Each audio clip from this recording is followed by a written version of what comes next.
नमस्कार दोस्तों। तो दोस्तों आज की इस वीडियो में मैं आपको बताने वाला हूँ अपनी पूरी कैट स्ट्रैटेजी। और मेरे पास बहुत सारे कमेंट लाइक और वो सब आ रहे हैं, लाइक नहीं सॉरी, कमेंट और डीएम आ रहे हैं यूट्यूब इंस्टाग्राम लिंक्डइन पे कि थोड़ी कैट स्ट्रैटेजी बता दो। तो देखो यार, मैं तो ब्लंटली बोलूँगा, मैं तो झूठ ज़्यादा बोल नहीं पाता। तो मेरी परसेंटाइल इतनी तो थी नहीं कि मैं तुम लोगों को कैट स्ट्रैटेजी दे सकूँ और तुम लोग कोई बहुत ही बढ़िया कॉलेज में घुस जाओ, क्योंकि मैं तो वही कैटेगरी वाला हूँ, PWD कैटेगरी से हूँ। तो मेरे से कैट स्ट्रैटेजी लेना मतलब टाइम वेस्ट ही है। और ये वीडियो बनाने का मेरा पॉइंट भी यही है कि मैं ये तो चलो तुम्हें बता देता हूँ कि मैंने क्या किया और क्या क्या किया जा सकता है, कौन सी कोचिंग अच्छी है कौन सी कोचिंग अच्छी नहीं है। लेकिन मेरा इस वीडियो बनाने का पॉइंट यही है, तुम लोग हर दूसरे से पूछ रहे हो कि अपनी स्ट्रैटेजी बता दो। तुम 10 लोगों की स्ट्रैटेजी पूछोगे, 10 लोग 10 स्ट्रैटेजी बताएंगे। कोई बोलेगा मैंने तो जी 1000 मॉक लगाए थे, कोई बोलेगा मैंने एक भी मॉक नहीं लगाया था। और दोनों IIM अहमदाबाद में होंगे या दोनों ब्लैकी में से किसी IIM में होंगे। तो कोई फ़ायदा नहीं है। फ़ायदा किस में है? एक कोचिंग पकड़ो, कोचिंग अगर ले रहे हो तो कोचिंग पकड़ो, नहीं ले रहे हो तो कोई यूट्यूब से या कोई भी एक सोर्स पकड़ो, कोई भी एक बंदा पकड़ो और उसको फॉलो करो। ऐसा नहीं कि तुम कोचिंग वाले का भी सुन रहे हो, तुम 4 लोगों का भी सुन रहे हो यूट्यूब पे, तुम इसका भी सुन रहे हो उसका भी सुन रहे हो, इससे भी पूछ रहे हो लिंक्डइन पे यूट्यूब पे। वो चीज़ PI में काम आती है, वो चीज़ तुम्हारा काम आती है तुम्हारी प्रोफाइल बिल्डिंग में, वो चीज़ तुम्हारी काम आती है CV में, कि जब तुम अपना CV बना रहे हो, प्रोफाइल बना रहे हो या PI के लिए टिप्स ले रहे हो, उसमें काम आती है। कैट में वो नहीं आएगी, क्योंकि कैट में एक स्पेसिफिक टाइप ऑफ क्वेश्चन आएंगे, पेपर पैटर्न सेट है, सिलेबस सेट है। उसमें कोई तुम्हें क्या स्ट्रैटेजी बता देगा। उसमें स्ट्रैटेजी बस एक ही है कि अपनी जहाँ पे भी कोचिंग जा रहे हो वहाँ पे पढ़ो, घर पे आके रिवाइज करो, मॉक्स दो, थोड़े बहुत जितने भी देने हैं 20 25 30 मॉक के ऊपर दे दोगे तो you are in a very healthy space, बहुत अच्छी सही जगह पे। अब कोई बोलेगा कि 30 मॉक तो बहुत ज़्यादा है, कि मेरा तो 2 मॉक में ही हो गया। तो मैं वही तो बोल रहा हूँ कि अगर तुम 4 लोगों से पूछोगे, 4 लोग 4 बातें करेंगे और उसमें से एक भी तुम्हारी कोई बात काम की नहीं होगी। हाँ, PI के लिए मैं वीडियो बनाऊंगा, क्योंकि भाई PI एक ऐसी चीज़ है जिसमें तुम जितने ज़्यादा ओपिनियंस लोगे उतने ज़्यादा तुम्हारे खुद के ज्ञान चक्षु खुलेंगे, तुम्हें उतना ज़्यादा खुद समझ में आएगा कि क्या चीज़ काम करती है क्या चीज़ काम नहीं करती।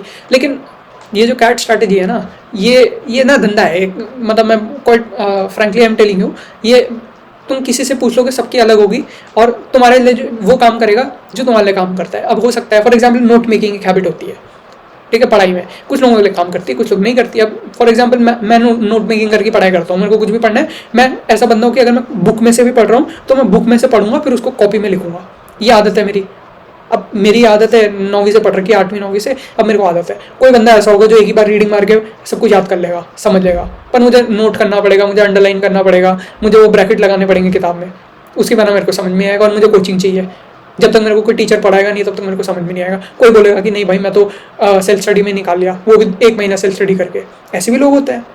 तो तुम पहले तो अपने खुद की प्रोफाइलिंग करो कि भाई मैं किस टाइप का बंदा हूँ, कि मेरे को पढ़ाई कैसे करनी है और मेरी प्रोफाइल क्या है, कि मेरे 10वीं बारी में कॉलेज में कितने नंबर आए थे, मैं कौन से बैकग्राउंड से, इंजीनियरिंग बैकग्राउंड के हो कि नॉन इंजीनियरिंग बैकग्राउंड के हो, मेल हो फीमेल हो, कौन सी कैटेगरी से हो, general OBC SC ST PWD, कौन सी कैटेगरी से हो। You will have to figure out yourself कि मेरा जिससे मैं अपना ओपिनियन ले रहा हूँ वो कौन है। अब फॉर एग्जाम्पल कोई मेरे पास आया, मेरी परसेंटाइल बोली, मैं तो बोल दूंगा 99.8। कहाँ से चेक करोगे, बताओ कहाँ से चेक करोगे? मैं झूठ बोल दूंगा, तुम कैसे कर लोगे कि मैं झूठ बोल रहा हूँ? कैसे पता लगा लोगे? नहीं लगा पाओगे। चलो मेरा तो तुम फिर भी पता लगा लोगे, कि तुम्हें पता है मैं बदतमीज आदमी हूँ, कि मेरे से झूठ वूठ बोला नहीं जाता, मैं मतलब हेजिटेट नहीं कर पाता ज़्यादा झूठ वूठ मैं बोल नहीं पाता। तो पर अगर कोई बंदा है जो झूठ बोलने में एकदम चैंपियन है, उससे तुम पूछोगे, तुम्हें क्या पता कि हो सकता है कि उसकी परसेंटाइल हो 80 और वो तुम्हें ज्ञान दे रहा है जैसे उसके आ रखे हो 99.99 परसेंटाइल, वही था ऑल इंडिया टॉपर। कैसे बताओगे? नहीं बता पाओगे ना। तो इसलिए चूज योर मेंटर वाइजली। एक ऐसा बंदा पकड़ो जो क्रेडिबल है। कौन है क्रेडिबल? भाई कोई भी कोचिंग वाला हो सकता है, कैटरिंग वाले हो सकते हैं, टाइम वाले हो सकते हैं, कैरियर लॉन्चर वाले हो सकते हैं, और ये फिजिक्स वाले हो सकते हैं। अच्छा, कोचिंग मैंने कहाँ से ली थी? मैंने कोचिंग ली थी क्यों नहीं हो रही पढ़ाई से। तो हम कोचिंग उनकी बढ़िया थी, मैं कुछ नहीं बोलूँगा उनके खिलाफ, बढ़िया कोचिंग थी, सब कुछ बढ़िया था। उनकी वो जो प्रैक्टिस पेपर्स वगैरह होते हैं वो भी किया था मैंने। तो मैंने कोचिंग ली थी अगस्त के अराउंड, जुलाई एंड के आसपास मैंने कोचिंग ली थी।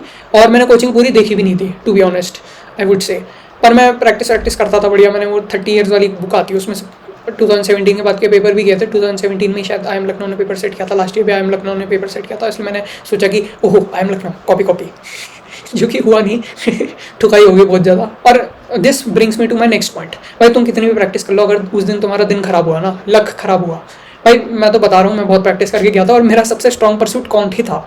मैं सोच के गया था यार कॉन्ट तो बहुत प्रैक्टिस कर रही है, कॉन्ट में तो फाड़ ही दूंगा एकदम। VRC भी मेरा बहुत अच्छा था, तो VRC और कॉन्ट मैंने सोचा था फाड़ दूंगा, मेरे को LRDI आता नहीं, तो मैंने सोचा LRDI में चल एटलीस्ट पासिंग नंबर ले आऊँगा, जितने एक थ्रेशोल्ड के ऊपर चाहिए होते उतने ले आऊँगा, बाकी दोनों फाड़ दूंगा एकदम। उधर मैं स्लॉट 3 में गया, VRC ठीक था, किया मैंने, LRDI भी हो गया मेरे से। कॉन्ट में तो ऐसा हुआ कि एक भी क्वेश्चन नहीं हो पा रहा था मेरे से, स्किप कर रहा था। वो जो कॉन्ट में पास हुआ वो तुक्के से पास हुआ, इसलिए मैं बोलता हूँ मैं तुक्के से पास होगा, नहीं तो मेरी सेक्शनल भी क्लियर नहीं होती। तो इसलिए बोल रहा हूँ कि अगर तुम एक अच्छे से प्रिपेयर करके गए हो तो हो सकता है कि उस दिन तुम्हारा दिन खराब हो, लक बहुत ज़्यादा प्ले करता है। इसलिए तीनों जो भी तुम्हारे तीनों जो भी सब्जेक्ट्स हैं उन तीनों सब्जेक्ट्स को अच्छे से प्रिपेयर करके जाओ। ऐसा नहीं होना चाहिए कि एक बिल्कुल भी नहीं आता, ऐसा नहीं होना चाहिए। ये होना चाहिए कि तीनों में से एक बहुत ज़्यादा स्ट्रॉन्ग है। जैसे कुछ लोगों का VRC बहुत स्ट्रॉन्ग होता है, मुझे पता था मेरा VRC बहुत स्ट्रॉन्ग है, क्योंकि मैंने पिछली बार भी कैट दिया था। मेरे पिछली बार VRC में अच्छी परसेंटाइल थी, तो मुझे लगा यार मैंने पिछली बार बिना पढ़े दे दिया था, तब मेरी इतनी परसेंटाइल आ गई, तो इस बार पढ़ के दे रहा हूँ तो और बढ़िया कर दूंगा मैं। तो उसमें थोड़ा ओवर कॉन्फिडेंस भी आ गया। पर anyways keeping all this to side, मैंने जैसे कि बोला कि 10 लोगों की 10 एडवाइस फॉलो करने से अच्छा एक बंदा पकड़ो जो तुम्हारा बढ़िया है, क्रेडिबल सोर्स हो, कोई भी टीचर हो सकता है, या हो सकता है कोई तुम्हारा बड़ा सीनियर वीनियर भी हो, बस एक ही को पकड़ो। तुम 10 से पूछोगे कोई फायदा नहीं है। 10 से पूछने का कहाँ पे फायदा है? PI में, GD में, CV में। CV तुम 10 लोगों को दिखाओगे, 15 लोगों को दिखाओगे, सबका ओपिनियन लोगे। लेकिन PI में तुम अपना, अगर मान लो कि तुम्हें अपना इंट्रोडक्शन दे रहे हो, इंट्रोडक्शन में कि hi I am Akshat from this place, कि मैंने अपनी लाइफ में ये किया है, हो सकता है तुम 10 लोगों को सुनाओगे, 10 लोग तुम्हें 10 ओपिनियन देंगे, उसमें से 3 ओपिनियन या 4 ओपिनियन हो सकता है तुम्हारे सही में काम भी आ जाए, क्योंकि that is a personalize thing. CAT एक पर्सनलाइज थिंग नहीं है, कैट सबके लिए सेम आता है, तुम सबको सेम देना पड़ेगा। और उसके लिए प्रिपरेशन का तरीका भी सेम नहीं होता, उसके लिए प्रिपरेशन का तरीका डिपेंड ऑन यू। अब फॉर एग्जाम्पल कोई SC ST बच्चा है या PWD बच्चा है, भाई उसको तो 95+ में ही आ जाएगा कॉल IIM अहमदाबाद का। और अगर कोई जनरल इंजीनियर वाले उनको 99.6 99.7 के बाद भी नहीं आता। तो अगर कोई बच्चा जो कि जनरल इंजीनियर में है, वो जाके अगर किसी SC ST बच्चे से पूछेगा या PWD बच्चे से पूछेगा तो पॉइंट ही नहीं है, तो कोई पॉइंट ही नहीं है। OBC से पूछोगे या EWS कैटेगरी वाले से पूछोगे तो फ़ायदा ही नहीं है। और अगर कोई यहाँ पे नीचे लड़ाई करने आ जाएगा कि हाँ कि ये तो कैटेगरी वाला है, इसकी बकवास की सुन रहे हो, वटेवर, तो भाई मेरा तो भाई राम राम है, मत देखो, चले जाओ प्लीज़, सॉरी। तो मैं कैसे समझाऊँ, अब तुम्हें बताओ। ये जो कमेंट्स वगैरह करता है अगर कोई, वैसे तो मेरे को तो ऐसा किसी ने कुछ बोला नहीं, पर अगर कोई बोलता भी है उल्टा, तो भाई तुम आए थे क्या मेरे घर पे देखने की मेरी लाइफ में क्या, मैं जब से पैदा हुआ तब से लेकर मैंने क्या किया है, तुम्हें ज़ीरो आइडिया। और उसके बेसिस पे अगर तुम किसी को जज करो तो फिर तो भाई वही राम राम भाई। पर I want touch this topic, ठीक है, दंगा हो जाता है, मैं कुछ बोलूँगा तो विवाद हो जाएगा फिर। बट जैसे कि मैंने बोला कि स्ट्रैटेजी किसी की फॉलो मत करो, अपनी खुद की स्ट्रैटेजी बनाओ, be the master of your own mind, ठीक है। तो बस इतना ही बोलूँगा। बाकी PI वगैरह के लिए प्रोफाइल बिल्डिंग के लिए मैं बहुत अच्छी वीडियोस बनाऊंगा, क्योंकि मैंने 1 साल ड्रॉप लिया था और ड्रॉप में गैप में मैंने बड़ी प्रोफाइल पर अपना अच्छा काम किया, तो मैं बताऊंगा प्रोफाइल कैसे बनानी है, इंटर्नशिप और ये सब।